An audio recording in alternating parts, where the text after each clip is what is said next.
What's up, everybody? Justin here. Welcome to my Bound for Glory 2017 pay-per-view review. Just ended about a minute ago, or 2 minutes ago. So this is my Bound for Glory 2017 review. I've never missed a Bound for Glory. I've seen them all. First one was 2005. And it was a pretty great pay-per-view. Samoa Joe took on Jushin Thunder Liger.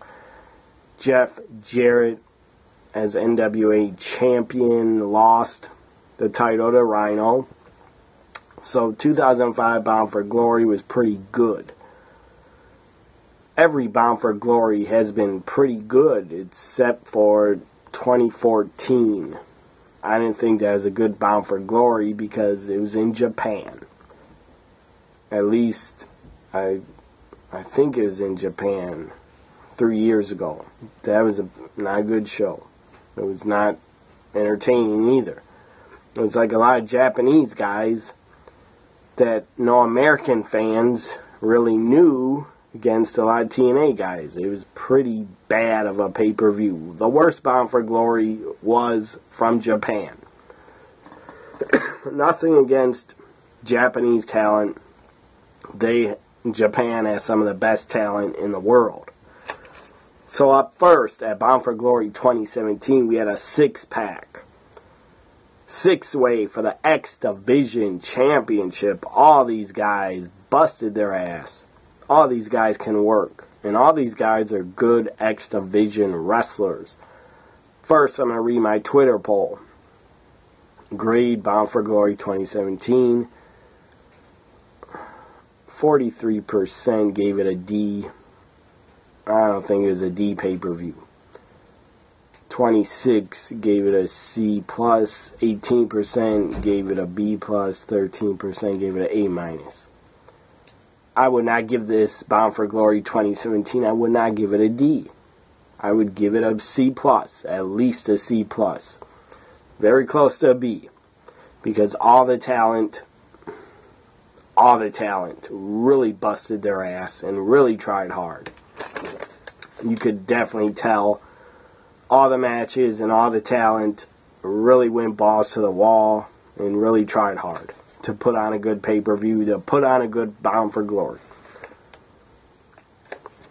So the six-way X Division title match. You had Trevor Lee, Petey Williams, Desmond Xavier, who is the X Division World Cup something, X Division World Cup winner is Desmond Xavier. Sanjay Dutt, Garza Jr., Matt Sydal.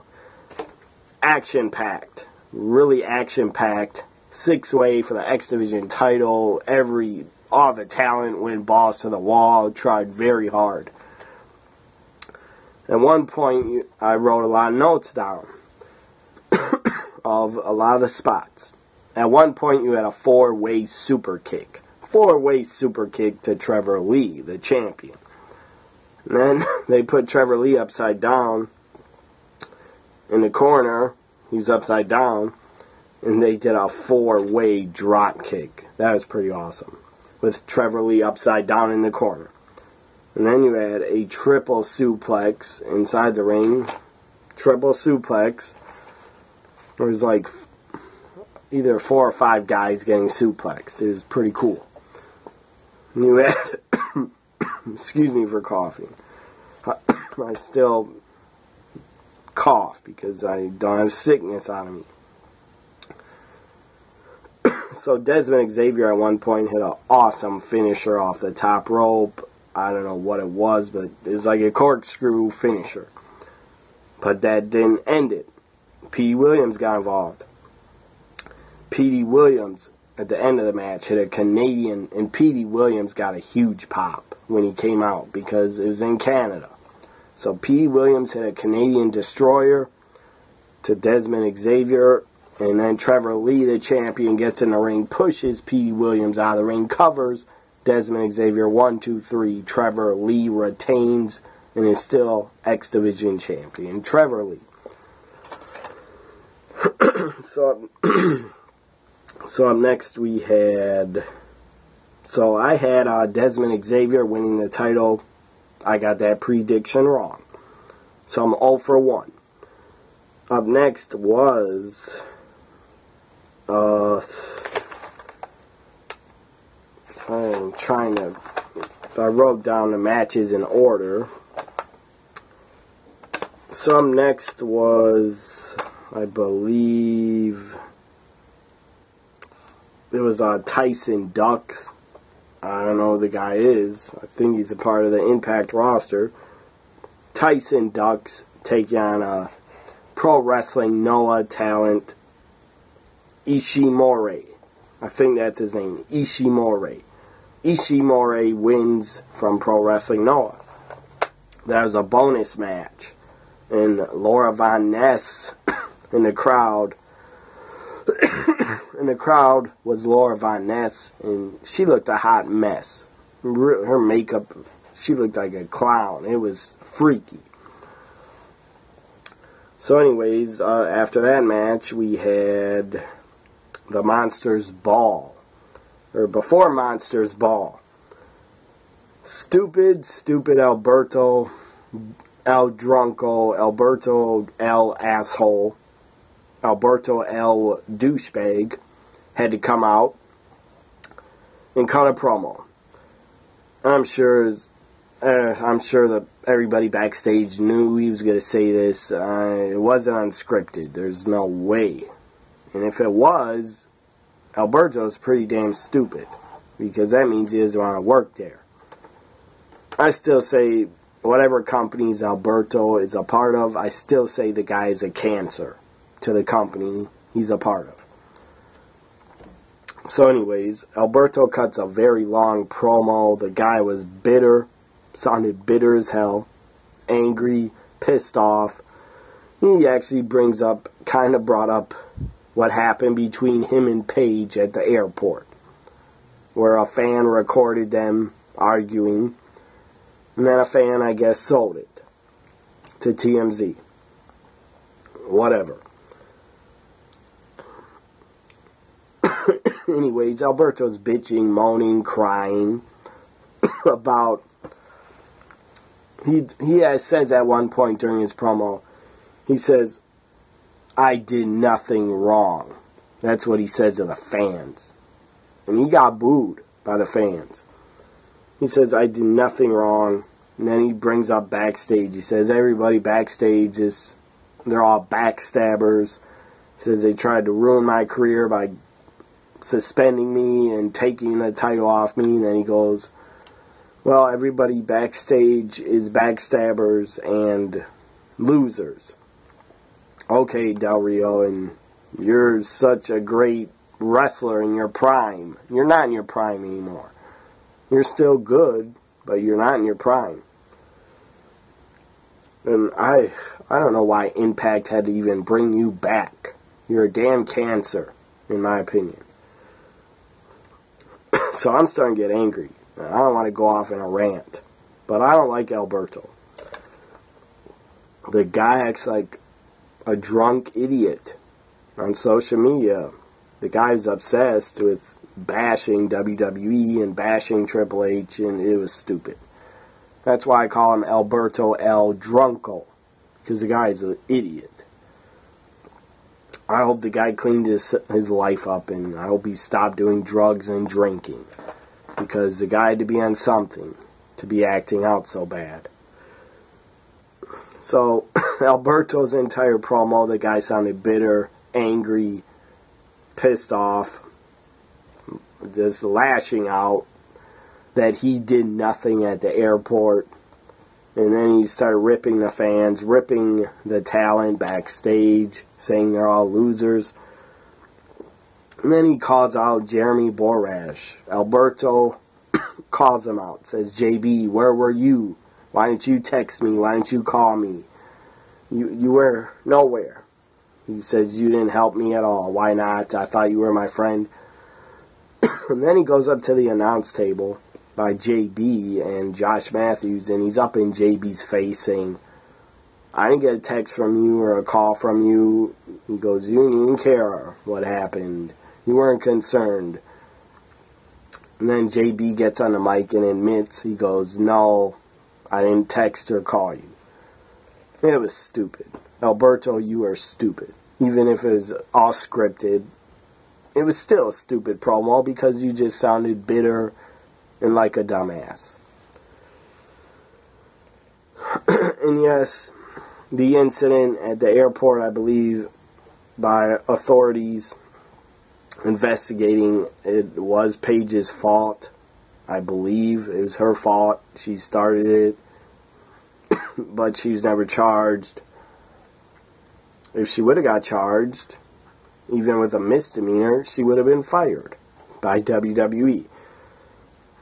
But I don't care what anybody says. Alberto and Paige are not good for each other. Not good. If she comes back to WWE soon, has a lot of success, I guarantee you his ass will get really jealous. And he'll fuck her career up. He'll kill her career in WWE. If she starts having success, he won't be able to take it. That's my opinion. He won't be able to take it. That she's a part of WWE and he's not there anymore to watch over her. Or probably to hold her like a slave and watch her every move. He won't be able to do that because he's not there anymore. So, scripted or not, Alberto, you're an idiot. Up next we had Monsters Ball. It was pretty damn good. So it was Abyss against Grado Monsters Ball match. We had so many weapons. We're at ringside. Outside the ring we had barbed wire boards, where boards were wrapped in barbed wire. We had cheese graters. We had staple guns in the ring. Trash cans, thumbtacks, kendo sticks, steel chairs, tables, everything was involved. Except the kitchen sink. I didn't see the kitchen sink in the ring. Anyways, got a few notes on it. Grado used a trash can a lot of times on Abyss. But then Abyss got out tacks, dumped tacks, and then Grado was on the top rope. He got taken out, fell off the top rope, and Grado fell through a barbed wire board that was set up at ringside. Grado crashes through it. He obviously had padding on his wrestling trunks. He had like long pants, they were all padded. So he falls through the barbed wire board basically falls through it on his legs. So I don't think he got that injured because he had padding. Then at one point, the barbed wire Rosemary appears. Very happy to see Rosemary appear. Because she couldn't have a match. Because it was a mess between Taya Valkyrie. She couldn't get to Canada because I don't understand why. Something to do with her paperwork. She lives in the United States. So if she worked Bound for Glory, and she was born in Canada, by the way. But if she worked Bound for Glory in Canada, there was a possibility because of paperwork she couldn't get back to live in the U.S. I don't get it. But Rosemary's match sadly was scrapped. But it was good to see Rosemary appear in the Monsters Ball. She went face to face with Abyss. And then Abyss picks up, grabbed Rosemary by the throat. But Grado broke it up. And then again, Abyss got her. Abyss choke slams Rosemary on thumbtacks in the ring. That was a sick spot. So then Abyss Black Hole slams Grado through the barbed wire board in the ring. 1, 2, 3. Abyss wins Monsters Ball. And I predicted Abyss would win Monsters Ball. Up next we had Team Impact against Team AAA. Team Impact, Team AAA, 6-man tag. It was pretty damn good. But it was a pretty long match. Very long. But I enjoyed it. I think I took some notes.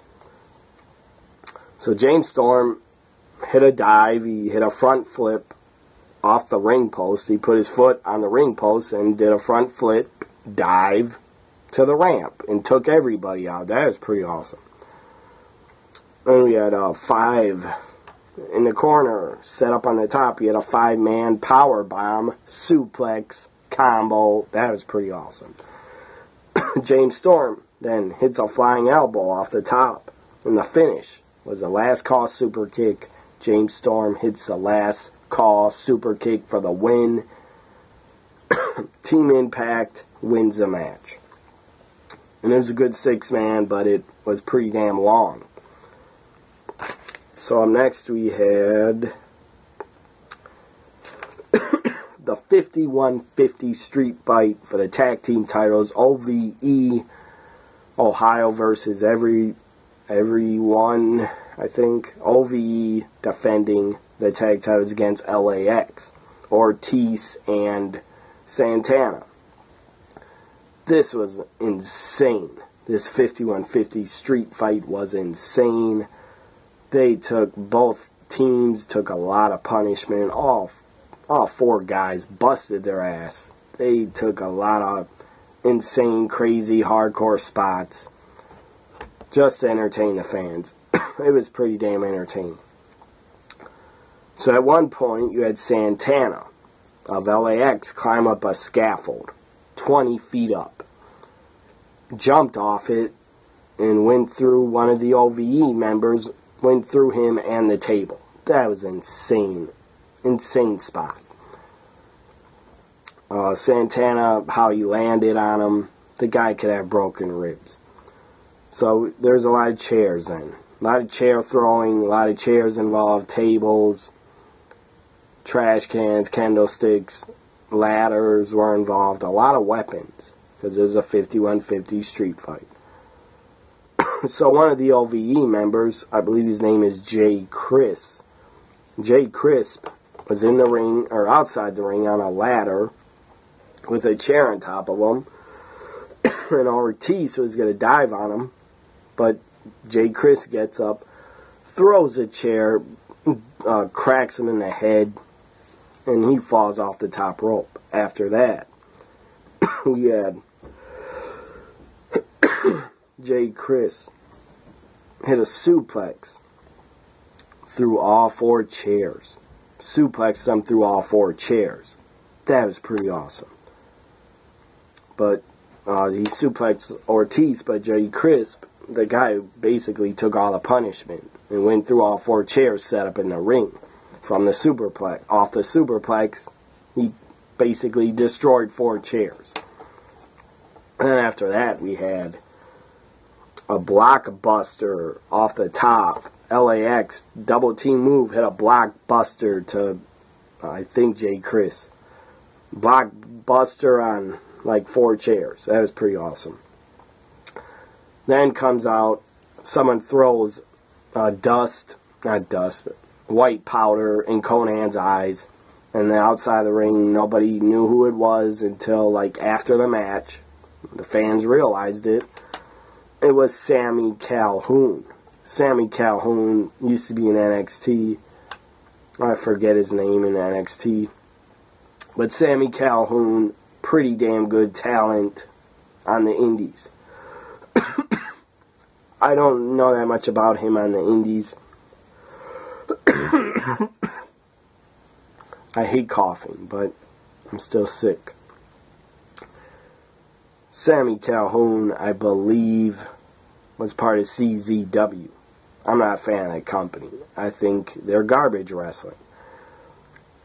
But a lot of great talent has been part of CZW that is in WWE.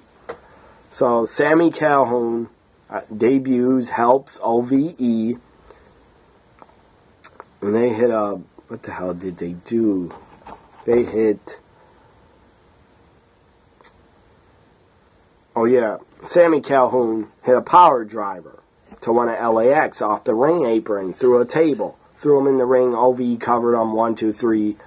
OVE retains the tag team titles. OVE still tag champions. Up next we had it was the Knockouts title, triple threat. I did a live reaction to the Knockouts title match. Sadly, the commentary went out, so I did talk a lot. So check out my live reaction for the Knockouts three-way match at Bound for Glory. Sienna defending against Allie, defending against Gail Kim, her final Bound for Glory match. It could be Gail Kim's final match ever, but I don't think it will be because she won the title. Gail Kim is the new Knockouts champion. Again, it's not a joke. Gail Kim won, and she's the new Knockouts champion. I don't know if she'll wrestle in 2018, but she's probably going to be a part of a lot of tapings that they're going to do tapings in Canada up until probably the end of January. They're going to tape after Bound for Glory. They're going to tape like 2 or 3 months worth of TV. So Gail Kim will probably be a part of it. Maybe, excuse me. Maybe Gail Kim will lose the title in a month or 2 months. I don't know. But just a great moment. Great Bound for Glory moment. Gail Kim wins the Knockouts title once again. I believe she is tied Angelina Love for the most knockout title reigns, or she is broken Angelina Love's record. I think Angelina Love was a 6-time Knockouts champion. I believe Gail Kim is now a 6 or 7-time Knockouts champion. So congratulations, Gail Kim. You're a legend, women's wrestling legend. And I'm happy you won the title. I predicted Allie would win, but she didn't. Gail Kim, your new Knockouts champion. 2 matches left.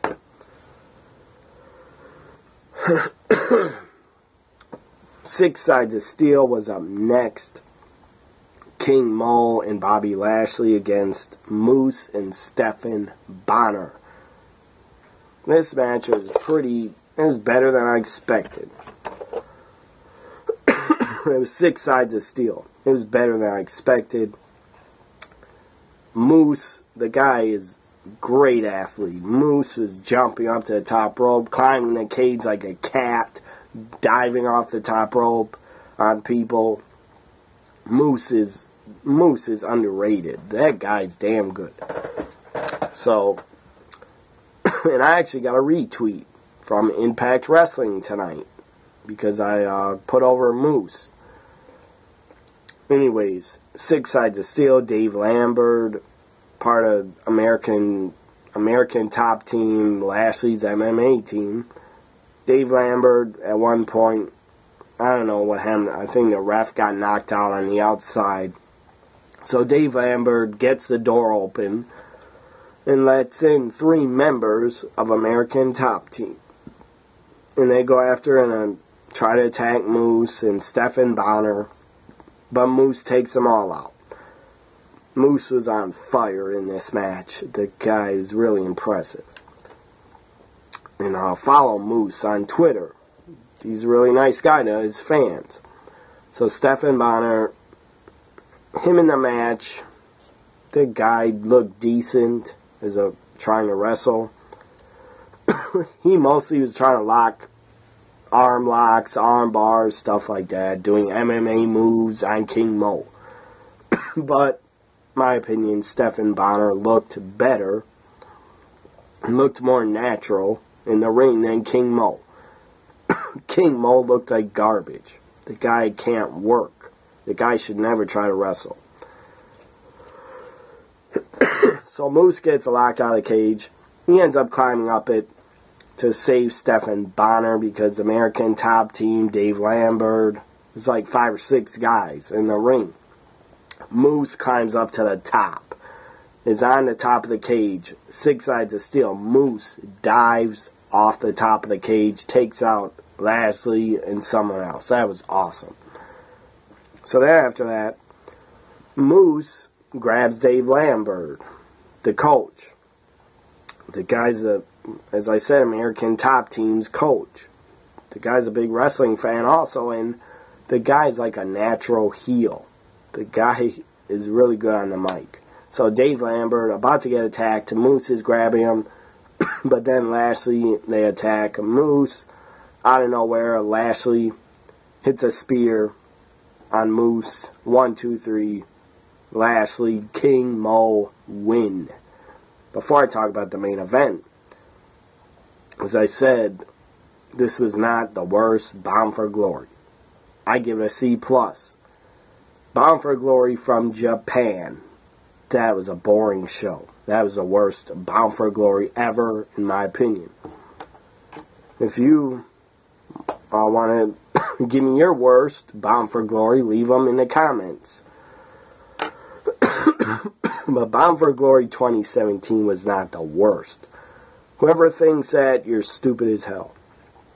And you don't know good wrestling. Because all the talent, all of them, every single talent on Bound for Glory 2017, all of them tried hard. Really hard. So, main event time. For the global, it's called the Impact Global Championship. Eli Drake defending against Johnny Impact, a.k.a. John Morrison, Johnny Mundo. That's who Johnny Impact is. So I predicted Johnny Impact would win. Shockingly, he did not win. I was pretty surprised he did not win. Because Johnny Impact, the guy is a great look. The guy's a star. He needs to be your next Impact Global Champion. After Eli Drake, Johnny Impact really needs to be your next champion. Because the guy looks like a star. And the guy's very good. So Eli Drake, during this match, he looked really good. At one point, Eli Drake, he was dominating the match. He had I don't know what it was, but it was like Johnny Impact had like a flipping corkscrew elbow. That was damn impressive. Eli Drake looked damn good. Referee got knocked out. Went outside the ring. And then Alberto appears out of the crowd. He comes out of the crowd and appears at ringside. Johnny Impact sees him, dives over the top rope with like a corkscrew, and Alberto moves out of the way, so Johnny Impact basically like landed on the referee, who was already on the floor. So the referee even got more injured. It wasn't pretty. It looked pretty nasty how Johnny Impact landed on taking out the referee. So then after that, Alberto gets in the ring with a chair with the title, trying to use it as a weapon. Anyways, Johnny Impact loses. Alberto El Patron, Alberto El Drunko. Alberto helps. Eli Drake picks up Eli Drake, puts him over Johnny Impact. Eli Drake wins and retains the Impact Global Championship. Bound for Glory 2017 is in the books. Again, I give it a C+. People on Twitter that voted in my poll do not agree. They gave it a D. 44% gave it a D. It wasn't a D show. It was at least a C. At least. I give it a C+. 44% gave it a D. 27% gave it a C+, 16% gave it a B+, 13% gave it an A-. Again, if you watched the pay-per-view, it was not a bad show. All the talent, all the matches, everybody really tried hard, I felt. Hope you enjoyed this Bound for Glory 2017 review. Bye for now, everybody.